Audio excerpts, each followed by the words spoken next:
Next chapter is nuclei, और इसमें बहुत सारी चीजें करनी है। कुछ चीजें हमने ऑलरेडी पढ़ रखी हैं, उसको बस खाली नोट करते चलेंगे हम। सो न्यूक्लियाई में जो इंट्रोडक्शन है, उस इंट्रोडक्शन में कुछ चीजें इंपॉर्टेंट है जो हमें जाननी है। वो क्या? और ये हमने केमिस्ट्री में भी करा था। केमिस्ट्री में कुछ और फैक्टर्स लिखे थे, ठीक है।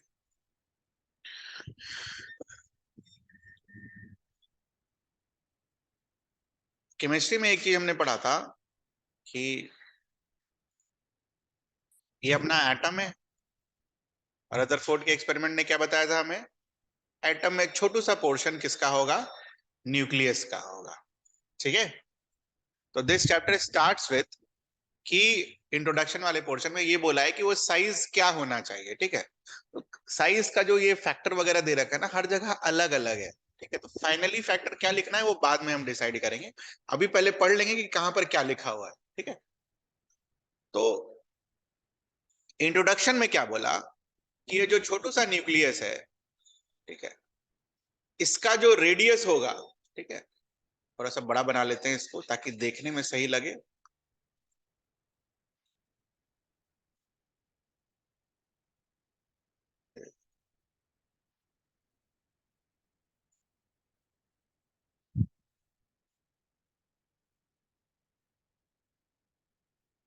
ये एटम, और ये एटम का रेडियस, ठीक है। और एटम के अंदर ये न्यूक्लियस, तो न्यूक्लियस का रेडियस, ठीक है। मान लो ये एटम का हम मान लेते हैं कैपिटल आर, और इनका मान लेते हैं स्मॉल आर, ठीक है। सो व्हाट दे डिटरमाइंड कि कैपिटल आर और स्मॉल आर जो रेशियो होगा, दैट विल बी 10⁻⁴। केमिस्ट्री में 10⁻⁵ लिखा है, वो भी इसमें भी है, ठीक है। बट अभी जो इंट्रोडक्शन में लिखा हुआ है वो हम लिखेंगे और हम आगे बढ़ेंगे, ठीक है। इसको उल्टा कैसे लिख सकते हैं बेटा? इसको उल्टा कैसे पढ़ सकते हैं? इसको उल्टा इस तरीके से पढ़ सकते हैं कि R is equals to capital R divided by 10⁻⁴। तो R क्या है? Size of nucleus. Capital R क्या है? Size of atom. Size of atom. So what is the size of nucleus? Size of nucleus is smaller than size of atom by a factor of what? 10⁻⁴। ठीक है, ये line mark करिए।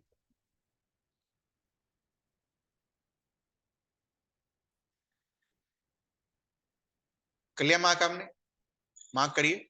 Radius of nucleus was smaller than the radius of an atom by a factor of 10⁻⁴। ठीक।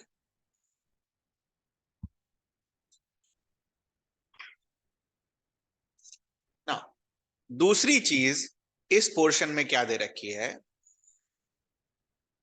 कि हमने basically atom को क्या माना है? स्फीयर। कैसे अप्रोक्सीमेट माना है? कैसा होगा? स्फीयर। और न्यूक्लियस को भी क्या माना है? sphere.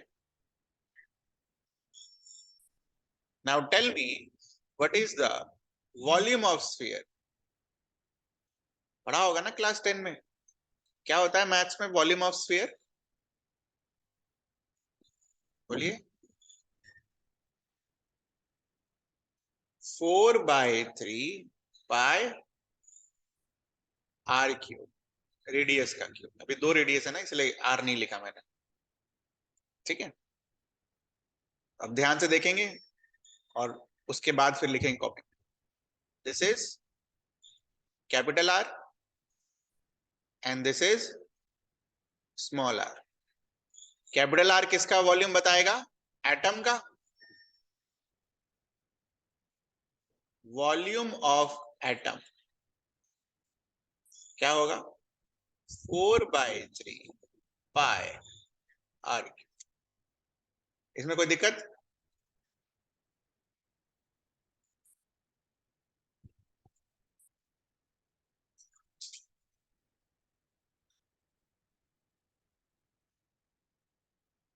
Volume of nucleus is equals to 4/3 pi small r cube. Ratio of 1 and 2. Volume of atom divided by volume of nucleus is equals to 4/3 pi r cube divided by red वाला 4/3 pi r cube. गया. क्या आएगा? r cube by r cube. इसको क्या लिख सकते हैं हम? r by r का whole cube. And what is the ratio of r by r? 10 raised to power 4. This is equals to 10 raised to power 4 to the power 3. r by r को 10 की power 4 लिखा और उसके बाहर क्या है 3. This will give you 10 raised to power 12. तो अगर यहां से एक चीज नोट डाउन की जाए, वो क्या? Volume of nucleus will be equals to what? Volume of atom divided by 10 raised to power 12. ठीक है, अभी खत्म नहीं हुआ. एक चीज देख लो, लास्ट पॉइंट क्या है? वॉल्यूम ऑफ एटम मान लो ये है. ठीक है, ये तो बस खाली डिराइव करने के लिए बना दिया ना मैंने. तो वॉल्यूम ऑफ न्यूक्लियस कितना होगा? कितना छोटा? बहुत छोटा. कितना? 10 रेज़ टू पावर 12 छोटा, मतलब ऐसा. ठीक है, what does this indicates? Most of the space in an atom is what? Empty. So this indicates. इसके बाद ये वाला डायग्राम बनाएंगे और फिर क्या लिखेंगे? Most of the space in an atom is what? Empty. कर लो पूरा.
हो गया? सबका हो गया?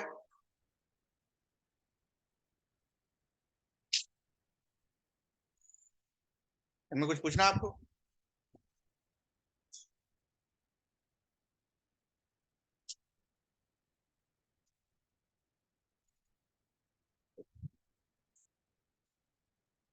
आगे चल के हमें बस एक चीज और पता चलेगा, वो क्या कि most of the space in atom तो खाली है, but most of the mass of an atom वो कहाँ है? न्यूक्लियस। वो भी एक लिख लो, ये भी इंट्रोडक्शन में लिखा हुआ, most of the mass of the atom is in nucleus. लगभग 99.9% कह रहा हूं, सारा मास कहाँ है? न्यूक्लियस। ठीक है, क्लियर है ये? Next, atomic masses and composition of nucleus.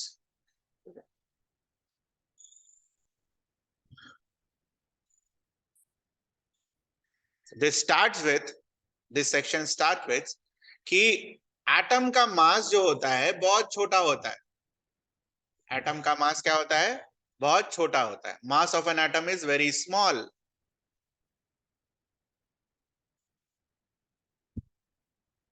Mass of an atom is very small.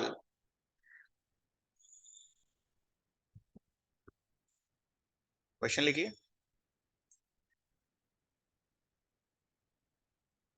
Calculate the mass of carbon 12 atom. Calculate the mass of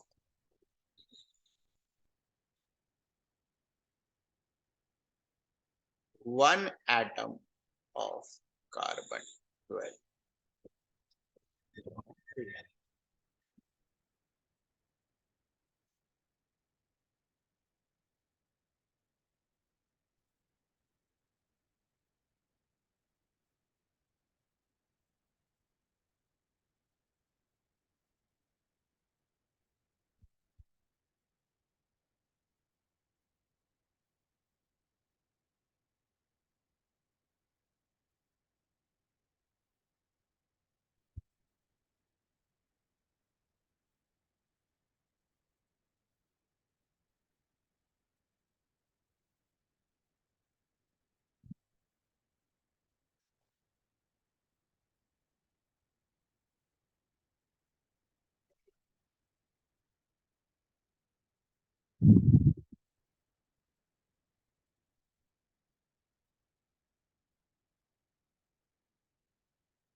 गायब ही है क्या? बोल कर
ठीक है, 12 को जब 6 से डिवाइड करोगे तो कितना आएगा, 2 कह रहा हूं, बट 6 से तो डिवाइड कर नहीं रहे, 6.022 से करे तो 2 से थोड़ा सा कम, 1.99। अब जो वैल्यू बुक में है वो लिख लो।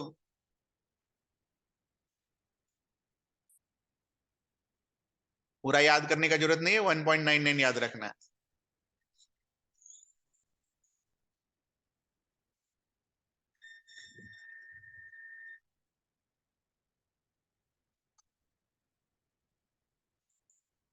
ठीक है,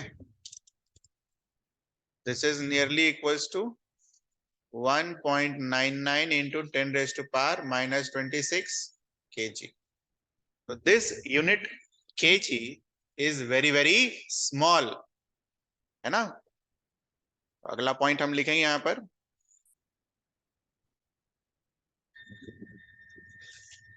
this measurement in kg is very very small, therefore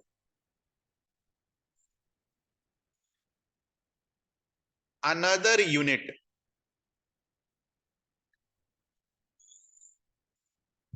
which is called atomic mass unit,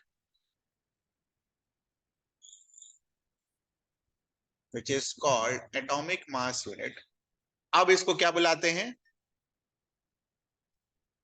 unified मास। ठीक है, जिसका सिंबल क्या होता है, यू। पहले एएमयू हुआ करता था, एटॉमिक मास यूनिट, अब उसी को क्या बोलने लगे हैं, बस यूनिफाइड मास इज यूज्ड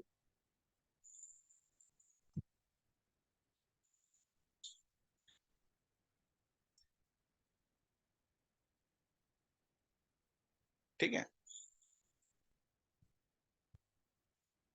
तो व्हाट इज दिस एएमयू, ये बड़े बड़ों को नहीं समझ में आता है, मैंने केमिस्ट्री में भी समझाया था,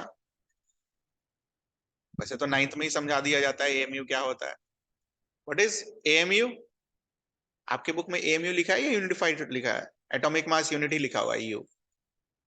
ठीक है, what is AMU, how is AMU defined, atomic mass unit is defined as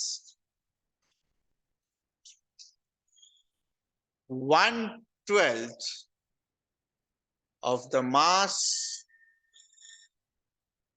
of one C12 atom। मतलब C12 जो हमारे पास कार्बन है उसका एक एटम उठाइए, ठीक, एक मोल नहीं, एक एटम उठाइए, और उस एक एटम को 12 से क्या करिए, डिवाइड कर दीजिए। ठीक है, क्लियर है ये चीज सभी को। अगला सवाल,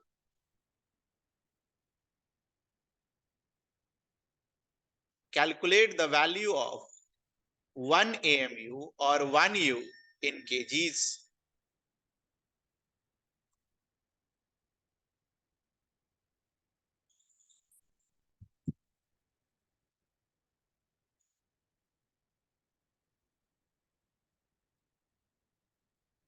करिए, ये तो होना चाहिए यार, आंख के सामने आंसर है लिखा हुआ।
1U will be what?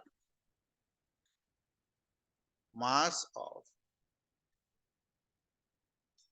one atom of C12 divided by 12.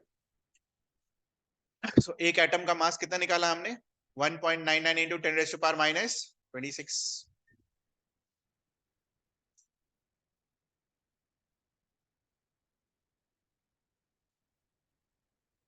Divided by kg divided by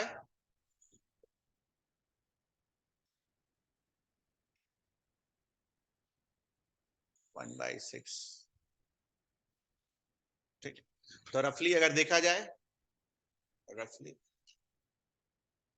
2/12, 1/6, 1/6 will give you 0.61 जा 6, 40, 6 6 जा 36, 40, 6 6 जा 36, 0.166 into 10 raised to power minus 26. 0.1 से एक पॉइंट अगर इधर शिफ्ट करना पड़े तो क्या करना होगा? 10 raised to power minus 27. तो पहले तो ये लिखेंगे,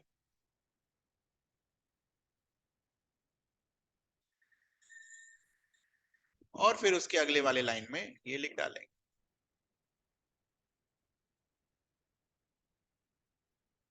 क्या 6 6 है, 6 7 क्या दे रखा है? तो 6 6 आते रहेगा, उसमें क्या करना है? तो बुक में ये दे रखा है, तो जो बुक में दे रखा है वो रटेंगे हम.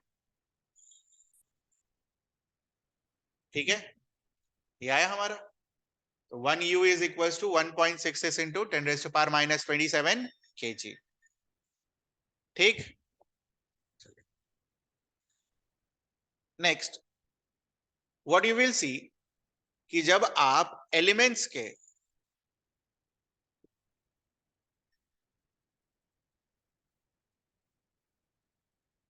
when the masses of elements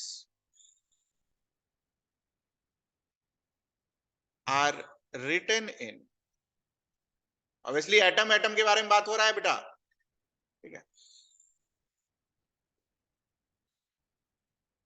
And atomic masses of elements are written in U, then we find that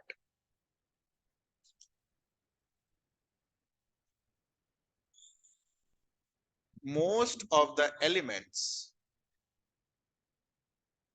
have their masses as integral multiple of U.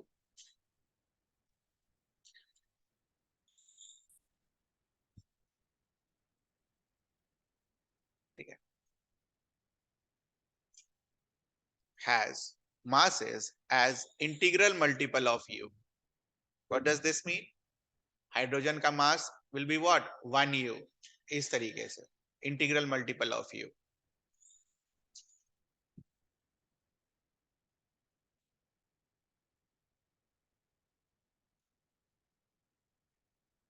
But this is not true for each and everything. जैसे कि हम chlorine का निकालते हैं 35.5, copper का निकालते हैं 63.5, zinc का निकालते हैं 65.5. ठीक है, तो ये सब के लिए वैलिड नहीं है.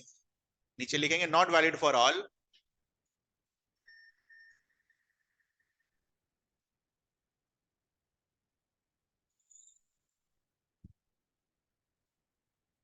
तो since it is not valid for all, तो क्या वैलिड है सबके लिए? हम सब के लिए एटॉमिक मास ना निकालकर क्या निकालते हैं? Average atomic mass. केमिस्ट्री में पढ़ाया था मैंने आपको ये. Since it is not valid for all elements, therefore we calculate average atomic mass of all elements.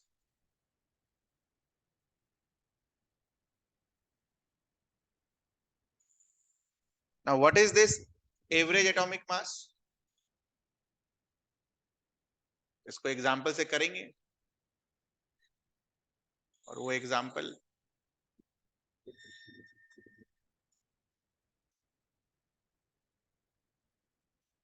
Chlorine वाला। Chlorine 35 is present in nature as 75% of total chlorine, and chlorine 37 is present in nature as 25% of total chlorine.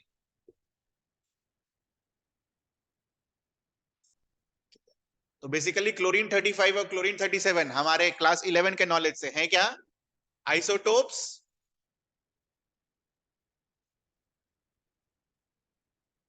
तो ऊपर वाले line में आपने जो लिखा है not valid for all, क्या नॉट वैलिड फॉर ऑल?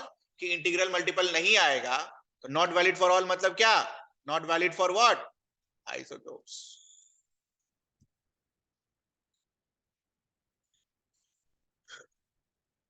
वहां पर आप क्या देखोगे? डेसिमल में चीजें आती हैं, ठीक है, इंटीग्रल मल्टीपल नहीं आएगा।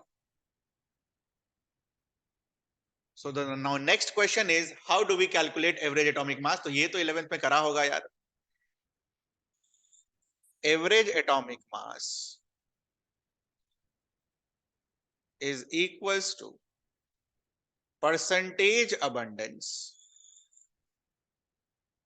into mass of isotope 1 plus percentage abundance into mass of isotope 2। ऐसे 3 रहता तो क्या होता? Plus percentage abundance of mass of isotope 3। अब इसका मतलब क्या हुआ? तो अगर मान लो आप क्लोरीन का 35 वाला ले रहे हो तो उसका परसेंटेज अबंडेंस क्या है? 75%। 75% को क्या लिखोगे? 75 बाय 100। और मास क्या लिखोगे? 35। सिमिलरली परसेंटेज अबंडेंस दूसरे वाले का कितना है? 25%। 25% को क्या लिखोगे? 25 बाय 100। और मास क्या लिखोगे? 37। कैलकुलेट करो कितना आएगा, बताइए आंसर क्या आने वाला है। क्या आएगा आंसर? 35.5।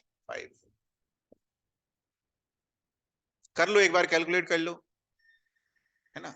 ऐसे करना कैलकुलेट, देखो ऐसे 3 4 1 4, दोनों का डिनोमिनेटर सेम रहेगा, कैलकुलेशन आसान होगा। 105 plus 37 will give you what? 142/4।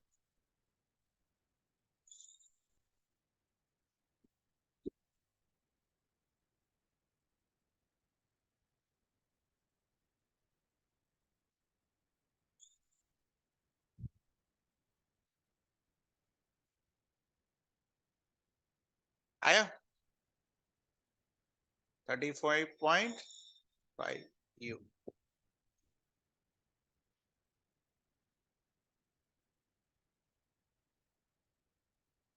Clear है? एवरेज एटॉमिक मास ये भी है अपने बुक में, निकाल लेंगे हम। दिक्कत तो नहीं होगा किसी को? इसी का दूसरा दूसरा फॉर्मूला भी निकालते हैं, बट परसेंटेज से मल्टीप्लाई कर दो, आंसर आ जाएगा। फटाफट मार्क करेंगे हम। एटॉमिक, अच्छा ऊपर वाला भी तो मार्क करना है। ये calculation, relation between 1U and kg। हो सकता है ये सब आ जाए बेटा प्रूफ करने के लिए, निकालो, ठीक है। उसके बाद ये क्या लिखा हुआ है? डिफाइन 1 एटॉमिक मास यूनिट, ठीक है। और उसके बाद अंडरलाइन करनी है चीजों को पढ़ने के लिए। तो हमने क्या देखा? atomic masses of various elements when expressed in atomic mass unit are close to what? Being integral multiples of the mass of hydrogen atom. Hydrogen atom क्यों लेते हैं? हाइड्रोजन का 1 आता है ना, that's why. But there are exceptions to this rule.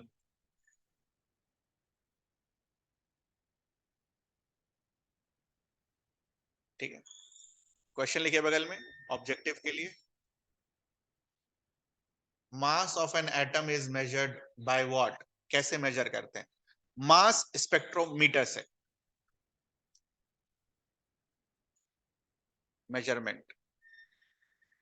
How is mass of a atomic, ठीक है, atomic masses कैसे मेजरमेंट करते हैं? इसमें इसको डब्बे में मारिएगा. Measurement of atomic masses is done by mass spectrometer. Next, define isotopes. Define isotopes.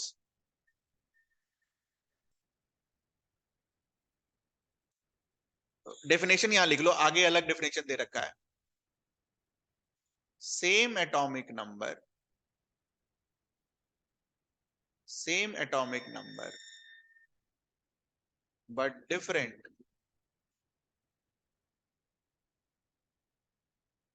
Mass number.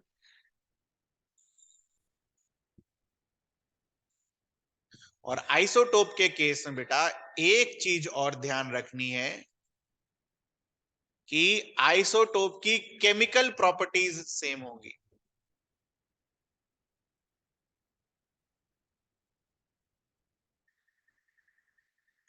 Can you tell me why?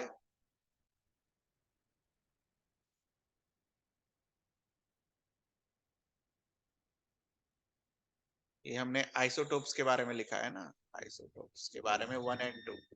Can you tell me why the chemical properties of isotopes are same?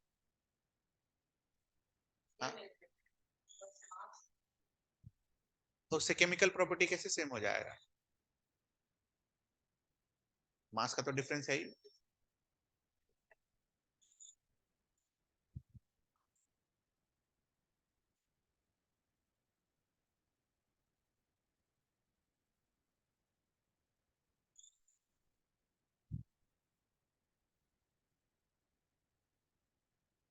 इन 9 में पढ़ते हैं आप, तो मैंने आपसे सवाल पूछा है why chemical properties of isotopes are same.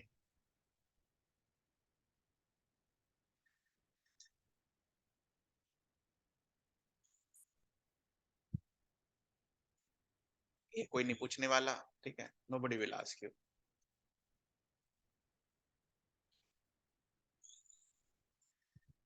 इसका आंसर करो. What are responsible for chemical properties of an element? एक एलिमेंट का केमिकल प्रॉपर्टीज क्या होगा, उसके लिए कौन जिम्मेदार होता है? What are responsible for chemical properties of an element? एक एलिमेंट का केमिकल प्रॉपर्टीज किसकी वजह से आता है? नोबल गैस अनरिएक्टिव होगा. क्यों होगा? सोडियम बहुत रिएक्टिव होगा. क्यों होगा? क्लोरीन बहुत रिएक्टिव होगा. क्यों होगा? पूरा एटॉमिक स्ट्रक्चर में आप इलेक्ट्रॉन पढ़ते हैं, है ना, 1s2 2s2 2p6. Electron is responsible for chemical properties of an element. Since isotopes have same number of electrons, ठीक है, since isotopes have same number of electrons. क्यों होगा same number of electrons?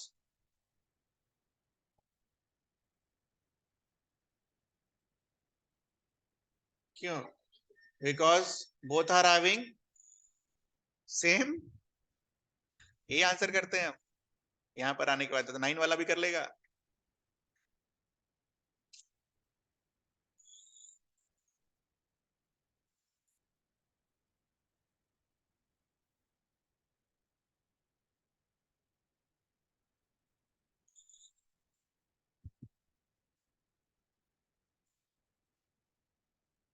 Same atomic number means same number of protons, m's, and for a neutral atom,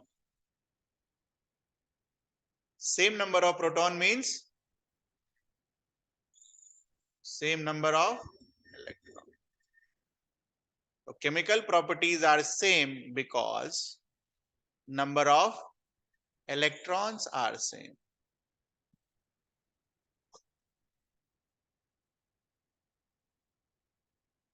ठीक है,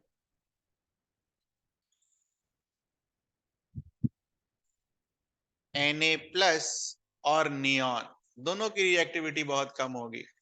क्यों होगा? दोनों में इलेक्ट्रॉन 10 है. That's why. और they have achieved what? Stable electronic configuration. इसलिए स्टेबल मास कॉन्फ़िगरेशन हम कभी नहीं बोलते. ये तो 9 में सिखाया जाता. कोई बात. ठीक है, ये मार्क करिए ये वाला line. Relative abundance of different isotopes differs from element to element. अब क्लोरीन का 75 और 25 है, हो सकता है हाइड्रोजन का अलग हो.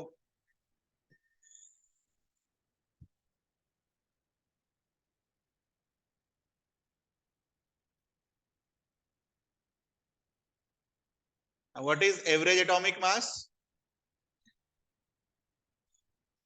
मार्क करिए एवरेज एटॉमिक मास. और कैसे निकालते हैं वो भी मार्क कर लीजिएगा.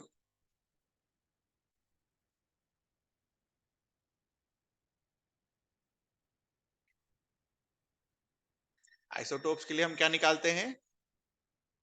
Average atomic mass. ठीक है, यहां तक कुछ पूछना है आपको? एवरेज एटॉमिक मास तक ऐसा कुछ जो आपको नहीं समझ में आया? हाइड्रोजन के आइसोटोप्स मार्क करिए. इसमें क्या बताएं? 3 आइसोटोप्स होते हैं हाइड्रोजन के. ठीक है, 3 आइसोटोप्स होते हैं हाइड्रोजन के, जिसमें जो पहला वाला है, ठीक है, इसमें जो पहला वाला है, ठीक है, उसका रिलेटिव अबंडेंस कितना है? 99.985%. मतलब सबका सब वही है. तो हाइड्रोजन का मास भी क्या आएगा? तो नहीं आएगा. बाकी सब तो ऑलमोस्ट 0 हो गया ना बेटा. ठीक है, और इस एटॉमिक मास वाले हाइड्रोजन को हम बुलाते क्या हैं? प्रोटॉन. मार्क करिए.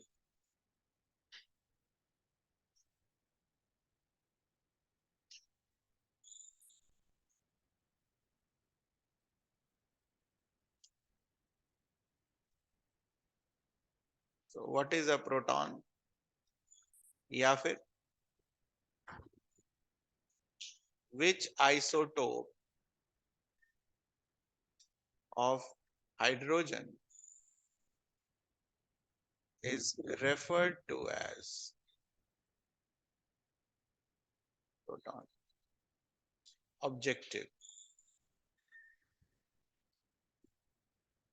कर लेंगे.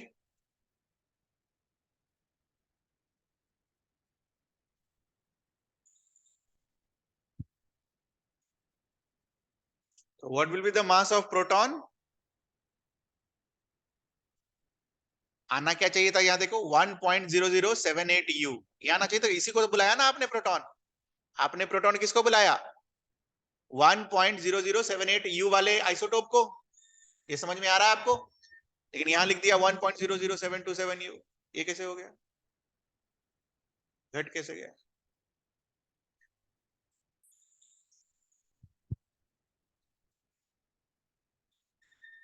बोलिए.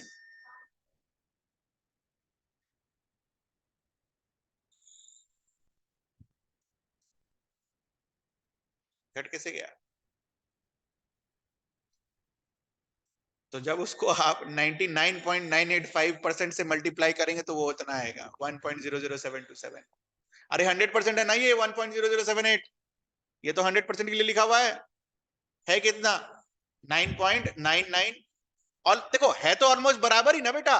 0078 ये क्या है? 0072. तो 0.0 कितना घटा है? 0.006 के अराउंड. तो ये किसके कैसे घटा? 0.015% के हिसाब से। ठीक है, तो ध्यान रखना, ये तो याद ही करना है। मार्क करो, what is the mass of proton? 1.00727 U, 1.00727 U। और इसको जब U को अगर आप इससे मल्टीप्लाई करोगे केजी से, 1.66 इंटू 10⁻⁻27 से, तो क्या वैल्यू मिलेगा? 1.67 इंटू 10⁻⁻27 kg। तो मेमोराइज करना है इसको।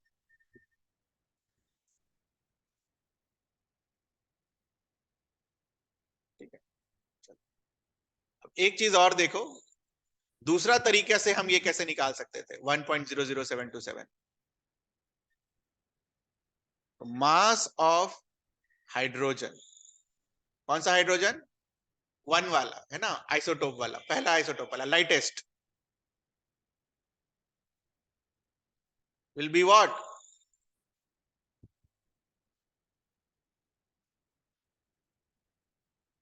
प्रोटॉन और इलेक्ट्रॉन, प्रोटॉन और इलेक्ट्रॉन।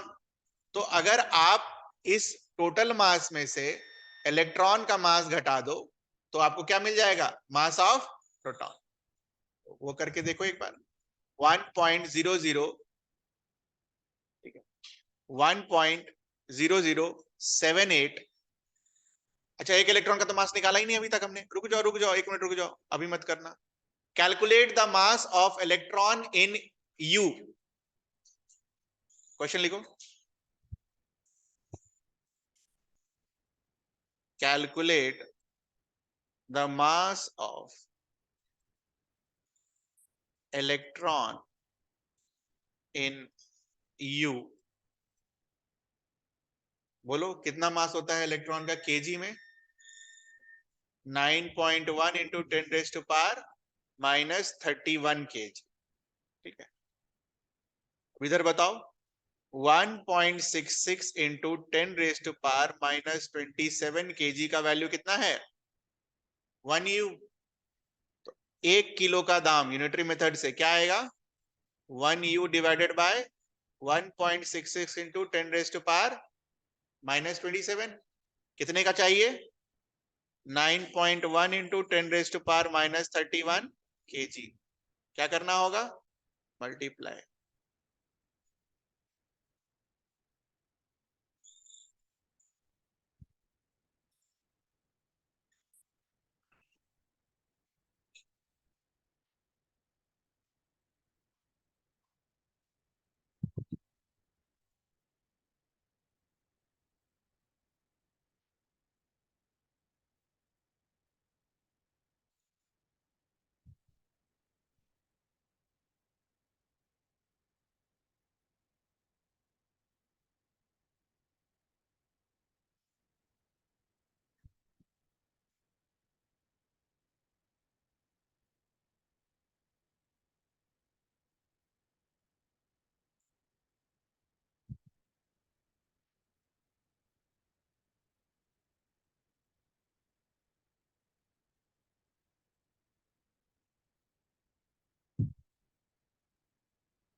ये तो ऊपर पर 10⁻⁻⁴ आ जाएगा, और ये 9.1 डिवाइडेड बाय 1.66, ये दिख रहा है 16 5 है ना, उसी के अराउंड आएगा। ठीक है, तो वैल्यू डायरेक्ट लिख लेंगे हम, 3 0 और 5 5। 3 ही 0 आता है ना, 4 है ना, तो 3 ही आना चाहिए मेरे हिसाब से, बट एक बार क्रॉस चेक कर लेंगे। 3 0 है।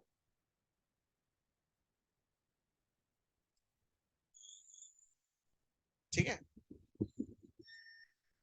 समझ में आई इलेक्ट्रॉन का मास कैसे निकाला हमने यू में। ठीक है, now the question, mass of proton 1.00 क्या था, 78 u माइनस 0.0005।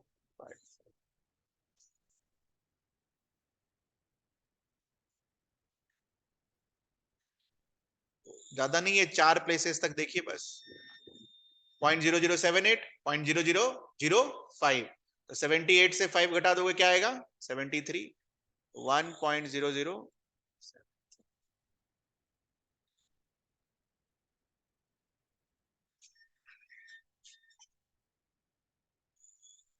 सर न्यूट्रॉन का मास क्यों नहीं जोड़ा? हाँ? हमने क्या किया देखो यहां ध्यान से, पूछा ही नहीं किसी ने।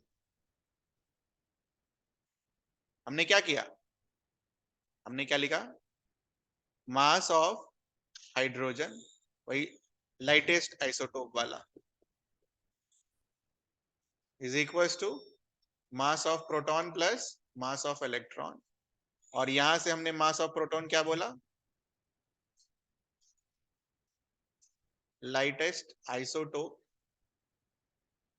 Minus mass of electron. Lightest isotope को हमने क्या कर दिया, 1.0078 माइनस 0.0005, और क्या लिख दिया, 0.10073 EU। ये क्यों नहीं करा, होना तो ये चाहिए। एटम में आप ये एटम का, पूरे एटम का मास लिख रहे हो ना, पूरे एटम का मास लिख रहे हो। हाइड्रोजन एटम के लाइटेस्ट आइसोटोप का आप लिख रहे हो, बट न्यूट्रॉन क्यों नहीं करा? क्लास 9 का आंसर ही, क्योंकि इसमें न्यूट्रॉन होता ही नहीं है, तो न्यूट्रॉन जब होगा ही नहीं तो काहे का एडिशन, है ना। It is the only element which does not contain what, neutron. पढ़ते हैं हम इसको।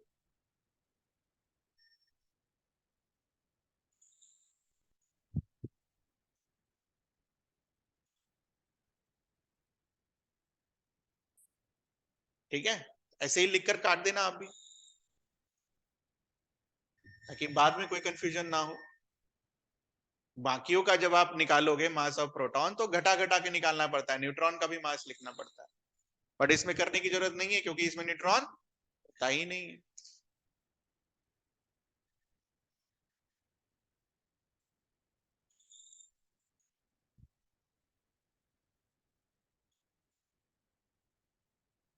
डन, मार्क कर लीजिए फिर। This is equal to mass of hydrogen atom minus the mass of single electron.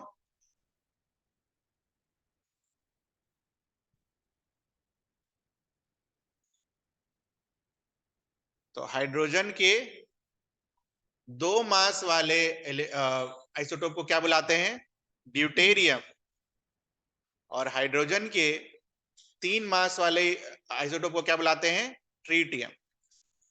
इसमें से जो ट्रीटियम वाला होता है, it is very unstable, do not occur naturally and it's produce artificially.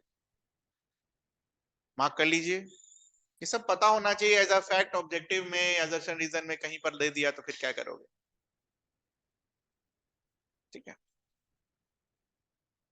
तो ये तो हो गया प्रोटॉन के मास के बारे में, प्रोटॉन के मास के बारे में। नेक्स्ट आपको न्यूक्लियस के चार्ज के बारे में बताएगा, न्यूक्लियस में चार्ज क्या होगा। ठीक है, तो हम सबको पता है न्यूक्लियस में जो चार्ज आएगा वो किसकी वजह से आएगा।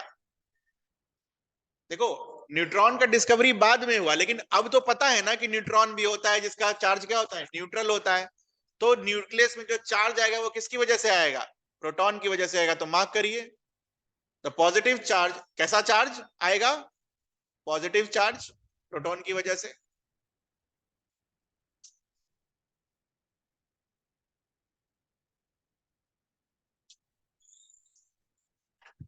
और एक प्रोटॉन के ऊपर कितना चार्ज आता है, +1 चार्ज आता है। तो +1 मतलब क्या, +E। +2 का क्या मतलब होता, +2E। हमने सीखा था ना चार्ज इज क्वांटाइज्ड। तो एक E को क्या बुलाते हैं, फंडामेंटल यूनिट ऑफ चार्ज। तो लिखो, ये मार्क करो, प्रोटॉन के ऊपर जो चार्ज आता है that is 1 unit of fundamental charge, and that is what, stable. Proton stable होता है, electron is not stable. Okay, ध्यान रखिएगा, ये क्वेश्चन हो सकता है ऑब्जेक्टिव में आ जाए, ये विच ऑफ द फॉलोइंग, ये जो है particles are stable.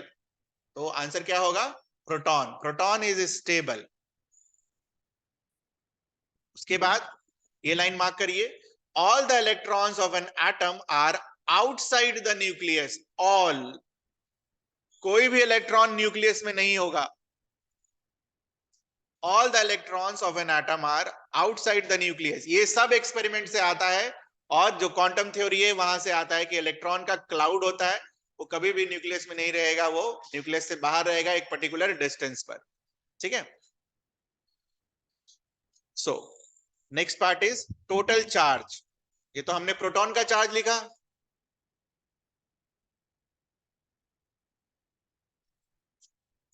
Total charge on an atom.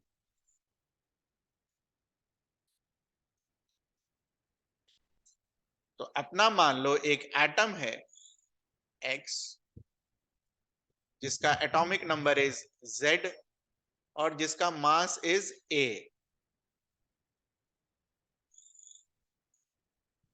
तो Z एटॉमिक नंबर है,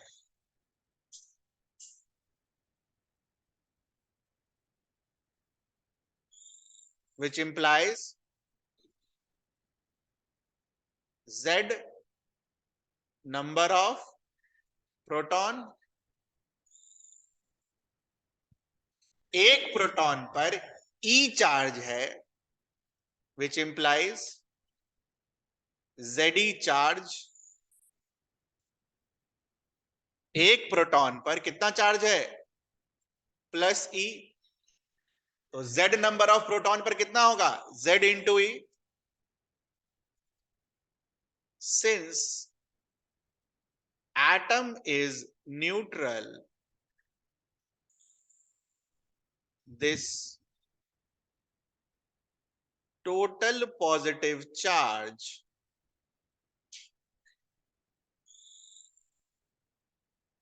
must be balanced by negative charge.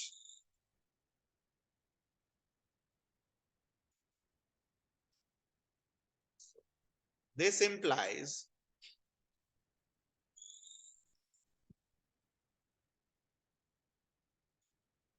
total negative charge should be Z times minus E.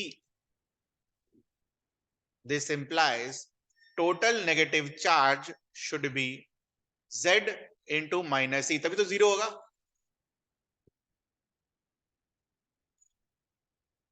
ZE plus,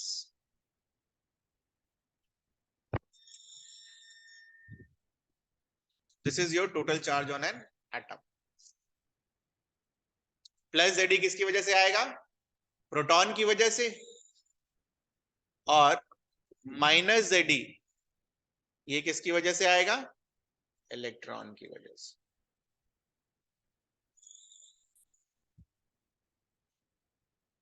plus ZE proton की वजह से, minus ZE electron की वजह से।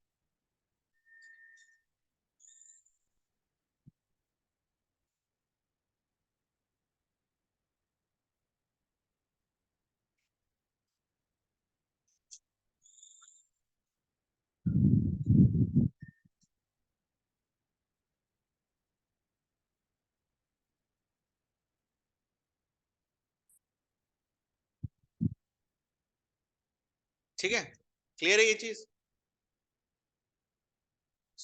इसके आगे डिस्कवरी ऑफ न्यूट्रॉन है, ये फिर हम अगली क्लास में करेंगे। इतना पढ़कर आइए, अच्छे से पढ़िए। कुछ पूछना है किसी को? पढ़िए अच्छा से, ध्यान से पढ़ के जाएंगे तो क्यों नहीं अच्छा नंबर आएगा, बिल्कुल अच्छा नंबर आएगा। लाइन बाय लाइन पढ़ के जाइए, इससे बाहर थोड़ी कुछ पूछेगा।